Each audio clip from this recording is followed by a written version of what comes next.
Hello everyone, welcome back to the channel. Let's make some delicious cookies in this video. So in this bowl I have 3 cups of all-purpose flour and I have half cup of powdered milk inside the flour. So I already added it inside the flour. So I have 250 grams of margarine inside the bowl and I added half cup of sugar to the margarine. So I'm just going to go ahead and mix it together. If you have your hand mixer, go ahead and use it so that it will be easy for you, but for me I do not have it, so I have to work with what I have. So you're going to mix the sugar and the margarine together until it becomes creamy. Okay, the color is going to change to this cream color.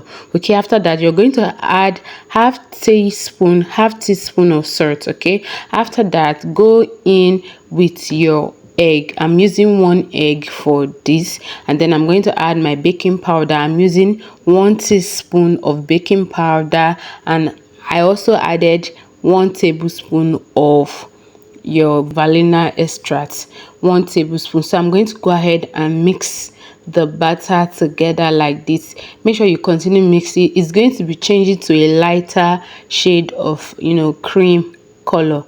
So at this point, once you notice that the sugar has dissolved properly, everything has dissolved, you're going to be adding your flour. This is a mixture of flour and milk together, half cup of milk and 3 cups of flour. So I'm going to be adding it gradually while I mix together like this. Okay, it will get to a point where this wooden mixer won't be able to do the work again. So I'm going to now continue with my hand, but at this point I'm just adding it gradually. Please don't pour everything once, you add it gradually. Okay, so I'm going to be mixing and mixing and mixing together like this. Please, if you haven't subscribed to the channel, do me a favor by subscribing, liking the video, drop a comment, and share this video with your loved ones. Okay, I've recorded this video like 3 months ago while I was still using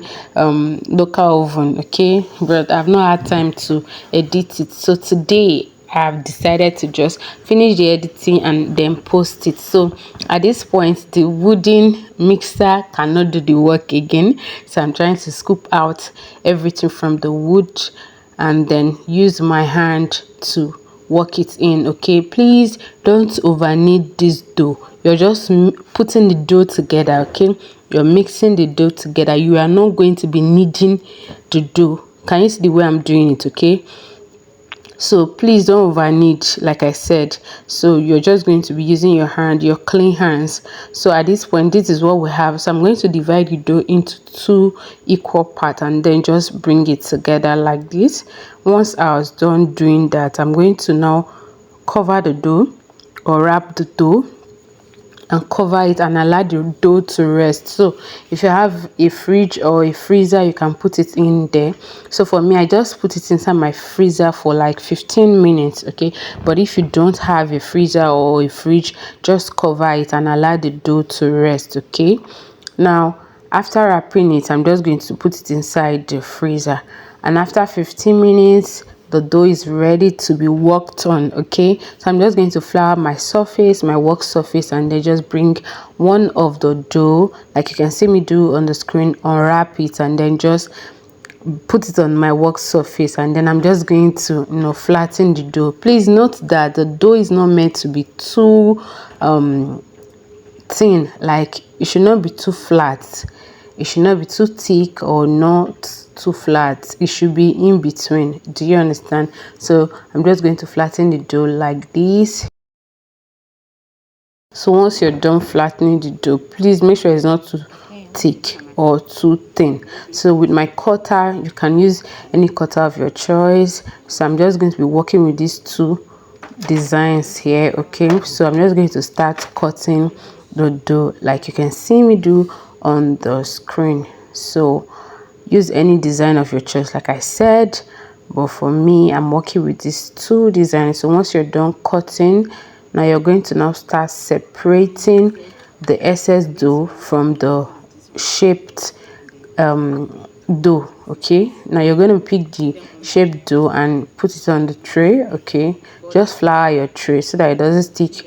It's not meant to stick though. If you follow this recipe, it should not stick, but then just flour your surface and put them in your tray. And then the remaining dough, you're going to also repeat the same process by working on them. Put it together, roll the dough with your rolling pin, and then use your cutter and cut out the dough your desired shape. So at this point I'm still cutting and cutting and cutting and cutting.